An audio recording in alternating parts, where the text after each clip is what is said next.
ఉదయం 7:30-8 మధ్యలో కారుమూరి వెంకటరెడ్డి గారిని వచ్చి అరెస్ట్ చేసి తీసుకెళ్ళడం జరిగింది.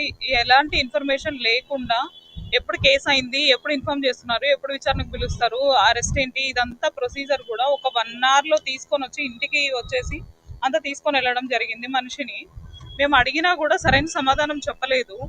అండ్ ఇంకొకటి ఏంటంటే ఫోన్లు కూడా తీసేసుకున్నారు. ఎవరికి ఇన్ఫార్మ్ చేయొద్దు, ఇష్యూని పెద్ద చేయొద్దు, దీన్ని పెద్ద ఇష్యూ చేయొద్దు, దాని తర్వాత వచ్చే కాన్సిక్వెన్సెస్ అన్ని మీరే ఫేస్ చేయాల్సి ఉంటుంది, అది ఆలోచించుకొని ఉండండి అన్నట్టు మాట్లాడటం జరిగింది. సో అండ్ వాళ్ళు వచ్చిన వాళ్ళు కూడా ఒక్కళ్ళు కూడా యూనిఫామ్ లో లేరు. 4 మనుషులు పైకి వచ్చారు. అలాగే 10 మంది వరకు కూడా కింద ఉన్నట్టు తెలిసింది సెక్యూరిటీ దగ్గర. వీళ్ళందరూ వచ్చి తీసుకొని వెళ్ళడం జరిగింది. కాబట్టి వాళ్ళు నిజమైన పోలీసులు అవునో కాదో మాకు ఇప్పటి వరకు తెలియదు. ఎందుకంటే నోటీసులు కూడా మాకు చూపించలేదు, వాళ్ళ ఐడి కార్డులు చూపించలేదు, and more over civil dress లో వచ్చారు. సో ఇదంతా మాకు చాలా అనుమానాలు ఉన్నాయి కాబట్టి వచ్చి పోలీస్ స్టేషన్ లో కంప్లైంట్ ఇవ్వడం జరిగింది. వాళ్ళు నిజమైన పోలీసులు అవునో కాదో ఒకసారి ఎంక్వైరీ చేసి ఈ తీసుకెళ్లిన పర్సన్ కారుమూరి వెంకటరెడ్డి గారిని తీసుకొని వెళ్ళి నిజంగా తాడిపత్రి పోలీస్ స్టేషన్ లో కంప్లైంట్ వచ్చిందని చెప్పారు కాబట్టి అక్కడికే తీసుకొని వెళ్ళారా లేదా అనేది కూడా మాకు డౌట్ ఉంది. సో విచారణ చేయమని చెప్పేసి కుకట్పల్లి పోలీస్ స్టేషన్ కి వచ్చి అసలు ఇక్కడ మీకు ప్రొసీజర్ ప్రకారం ఇక్కడ లోకల్ పోలీస్ స్టేషన్ లో ఇన్ఫార్మ్ అనేది చేయాలి కాబట్టి ఇక్కడ చేశారా లేదా అనేది కనుక్కోవడం జరిగింది. ఇక్కడ కూడా అయితే వాళ్ళైతే ఏమి ఇన్ఫర్మేషన్ ఇవ్వడం కానీ ఇక్కడ ప్రొసీజర్స్ ఫాలో అవడం కానీ ఏం చేయలేదు. సో మాకున్న డౌట్ల ప్రకారం మేము ఇక్కడ కంప్లైంట్ ఇవ్వడానికి రావడం జరిగింది. అండ్ వాళ్ళు కూడా కంప్లైంట్ తీసుకొని అక్నాలెడ్జ్మెంట్ ఇచ్చారు. కనుక్కుంటామన్నారండి. అసెంబ్లీకి రా, నీకు దమ్ముంటే. ఈరోజు నీ మీద నువ్వు ఇన్ని అబద్ధాలు మాట్లాడుతుంటే నేను ఒకటే అడుగుతున్నా, అక్కడ జగన్మోహన్ రెడ్డి అవనేయండి, వేరేవాడు ఎవడైనా అవనేయండి, గవర్నమెంట్ మీద తప్పుడు ఆరోపణలు చేస్తే కేసులు పెట్టడానికి కూడా వెనుకాడం, చట్టపరమైన చర్యలు తీసుకోవడానికి కూడా ఎట్టి పరిస్థితులను వెనుకాడం.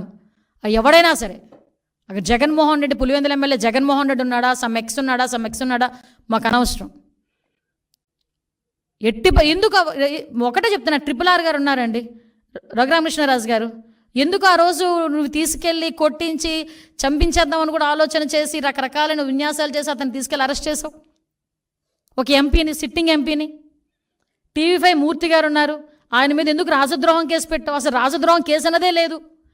అసలు యాక్చువల్గా రాజద్రోహం కేసు అనేది నువ్వు చెప్పినట్టు నువ్వు పెట్టినట్టు ఉంటే కనుక ఫస్ట్ ఈరోజు కేసు బుక్ చేయబోయేది రాజద్రోహం కేసు నీ మీదే ఫస్ట్ బుక్ చేయబోయేది.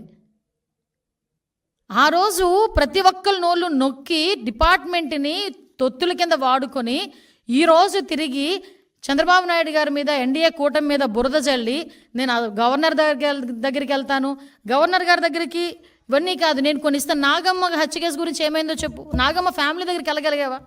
పులివెందెల్లో నాగమ్మని హత్య చేశారు. ఎందుకు నీ కోట్లు వేసిందే కదా పాప నాగమ్మ, కనీసం వాళ్ళ ఇంటికైనా వెళ్ళగలిగావా? పోనీ సీఎం స్థాయిలో వెళ్ళలేకపోయావు, మరి మొన్ననే వెళ్ళలేకపోయావా? ఒక్కళ్ళ గురించి మాట్లాడలేక, ఒక్కళ్ళ గురించి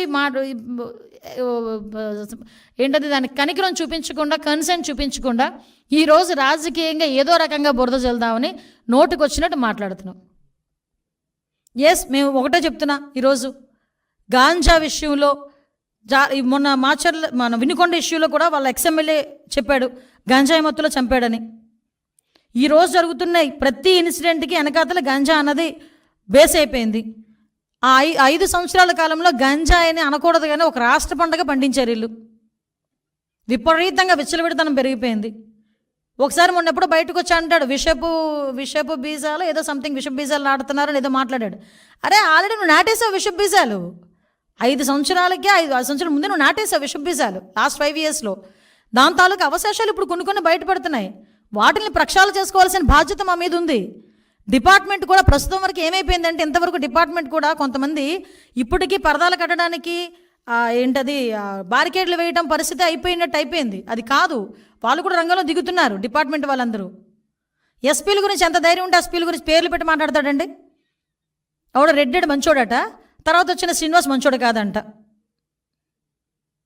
ఆ పల్నాడు ఎస్పీల గురించి. అంటే ఇక్కడ ఎంత విషయాన్ని కక్కాలని చూస్తున్నాడో ప్రజలందరూ కూడా అర్థం చేసుకోవాలి. దయచేసి ఒకటే చెప్తున్నానండి, ఈరోజు రాజారెడ్డి రాజ్యాంగాన్ని ఆ రోజు అమలుపరిచి ఈరోజు చంద్రబాబు నాయుడు గారు యాజ్ పర్ రూల్ ప్రకారం వెళ్తూ ఉంటే మాట్లాడుతున్నాడు. సంక్షేమ కార్యక్రమాలు అమలు చేయలేదు, దానికి వేరే ప్లాట్ఫామ్ ఉంది, వేరే రకంగా మాట్లాడుకోవచ్చు. అది ఇది ఎందుకు రెండు కలిపేసి నాన్న రచ్చ చేసేసి ఏదో రకంగా నీ ఫ్రస్ట్రేషన్ అంతా బయటపడేసుకుంటాం? నేను మాత్రం ఒకటే చెప్తున్నానండి, ఎవరైనా సరే గవర్నమెంట్కి వ్యతిరేకంగా కాదు, గవర్నమెంట్ని టార్గెట్ చేస్తూ తప్పుడు సమాచారాలతో మాట్లాడితే గనక అది జగన్మోహన్ రెడ్డి అవనేయండి, ఏ రెడ్డి అవనేయండి, ఎవడైనా అవనేయండి, చట్టపరమైన చర్యలు తీసుకోబడతాయి. చట్టపరంగా వాళ్ళ మీద చర్యలు తీసుకుంటామని క్లియర్గా మాత్రం చెప్తున్నాం.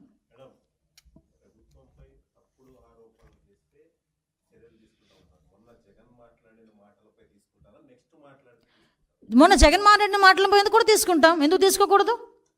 ఎందుకంటే మొదట ఆయనే మాట్లాడాడు కదా, ఆయన తర్వాత మిగతా వాళ్ళందరూ మాట్లాడతారు. ఆయన మాట్లాడినప్పుడు మేము ఊరుకున్నాం అనుకోండి, మిగతా వాళ్ళు వచ్చి మాట్లాడతారు.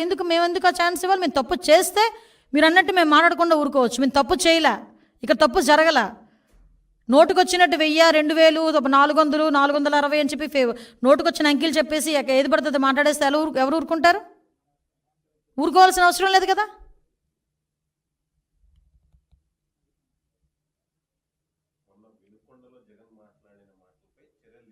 తీసుకోవాలి, తీసుకుంటాం, డెఫినెట్గా తీసుకుంటాం.